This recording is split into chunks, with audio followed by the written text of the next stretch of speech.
Hi guys, bigla nga akong nag-crave sa kakanood ng ulam na ito. Kaya naman, bigla akong napaluto. Ano pa bang inaantay? Huwag na natin patagalin pa.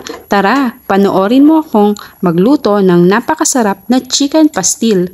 Guys, dito pa rin tayo sa tipid version. Pagkatapos natin linisan ng manok, pakukuluan natin ito hanggang sa lumambot. Nilagyan ko lang ng tubig, asin at dahon ng laurel. At habang nagpapakulo, ginaya ko na din ang mga gagamiting ricados para mamaya, katulad ng bawang at sibuyas. Kapag malambot na ang chicken, pwede na natin patayin ang apoy at tanggalin sa tubig at hayaang lumamig, yung kaya ng hawakan para himay-himayin. Sa ulam na ito, gumastos lang ako ng 110 pesos. Nagpabili lang ako ng chicken breast sa halagang 100 pesos at 10 pesos naman sa sili. Yung ibang ingredients meron ng available sa bahay. Pagkatapos ng himay-himayin, lalagyan ko na ng paprika, asin, paminta, at soy sauce. Tapos, halu-haluin na po natin. Pagkatapos nga, simulan naman natin ang paggisa. Kapag mainit na ang mantika, simulan na natin igisa ang bawang at sibuyas. Mas okay kung mas maraming mantika.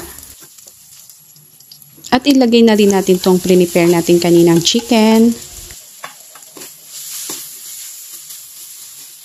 Mas yummy kapag nagsiswimming siya sa mantika. Since may batang kakain at ayaw din namin ng masyadong maraming oil. So, ganyan lang guys. Sakto lang.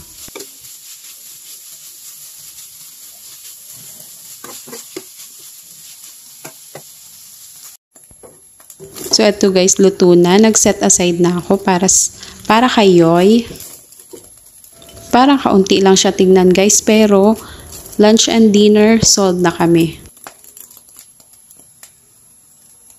Yung para naman sa adults na gustong maanghang, so eto, may slice sili tayo.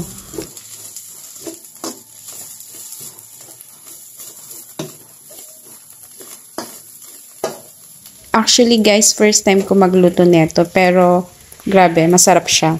Oh, eto na. Time for plating na guys. Good for 3, 2 adults and 1 kid. Gumastos lang ako ng 110 pesos. So, sa isang araw. Imagine guys, 3 people. May ulam na kami ng lunch and dinner. Kain po. At guys, kung gusto mong feel na feel ang pagkain ng chicken pastil, pwede ka mag-add ng boiled eggs. Ayun lang. Thank you for watching. Bye!